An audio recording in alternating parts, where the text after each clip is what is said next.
Welcome to More Than a Few Words, a marketing conversation. This is your host, Lorraine Ball. And actually, today is kind of a marketing monologue. I'm going to start with a story.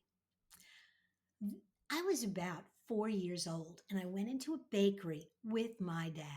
And while he was ordering breads and pastries, I was standing there looking in the glass counter at these beautiful pastries.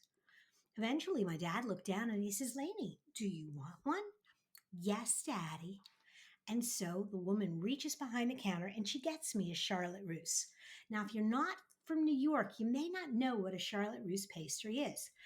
It's a little piece of pound cake stuffed inside a tube about the size of a toilet paper roll, filled with whipped cream. And then on the very top, there's a cherry. And she hands it to me and I say thank you because I was a very polite child. And I ate the cherry off the top, and as we were leaving, the pastry falls to the ground. Before I had a chance to say anything, the woman came running out from behind the counter and said, Don't cry, sweetie. I'll get you another one. Lanie, yes, Daddy. Do you want another one? Yes, Daddy. And so the woman gave me another pastry.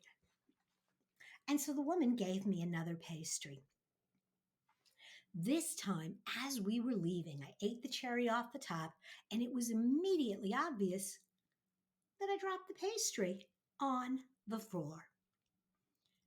Why did you do that? My father asked. And I probably should mention right about now that my dad was not a patient person. And I said, I only wanted the cherry.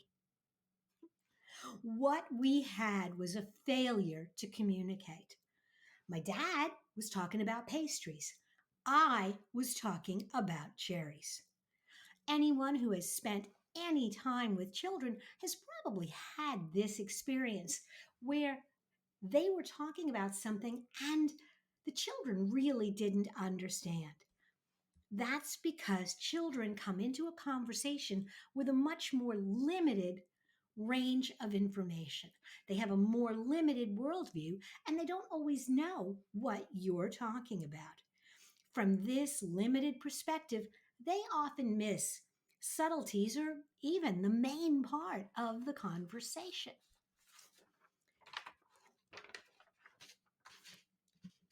The funny thing is that we don't change as we grow up.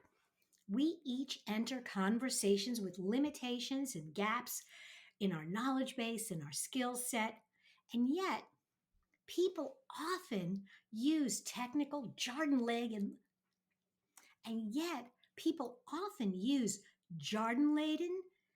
technical speak at networking events. The listener smiles politely but has no real understanding of what's being said. And so the result is instead of focusing on the message and how they can help you, they're thinking about their next client, the next conversation, or possibly that lovely pastry with a cherry on top. So, how do you engage someone who is unfamiliar with what you do when you have a little bit more of a technical story to tell? The same way you engage a child. Simplify the concept. Make connections to things that are in their realm of experience.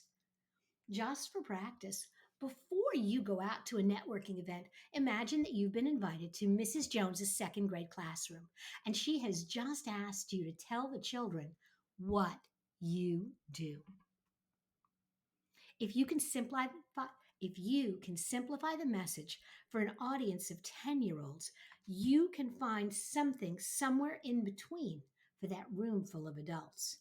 Use the simple, shorter sound bites at your next networking event. And you may be surprised that the shorter answers and simple explanations are more likely to generate a response or a question from the listener. And because your listener has a frame of reference for your comments, you may end up with more sales, more referrals, and the occasional cherry. If you've enjoyed this conversation, if you'd like to share a marketing tip of your own, or a suggestion for an upcoming conversation, I'd love to hear from you.